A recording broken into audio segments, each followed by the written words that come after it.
Par labu Gvido 8-2.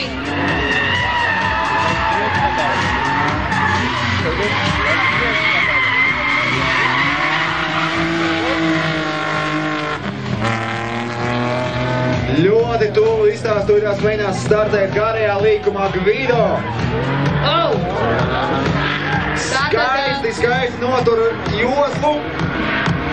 Gar pašu iekšmalu Gvido iziet cauri garajam ovālam, un turpat arī Dainis Akmentiņš vairs nevar nekur tālu arī atrauties, un mazliet sāk arī kļūdīties. Un jā, mēs redzam, arī šeit Dainim sanāk sāvēsties uz apli, un pēdējais līkums.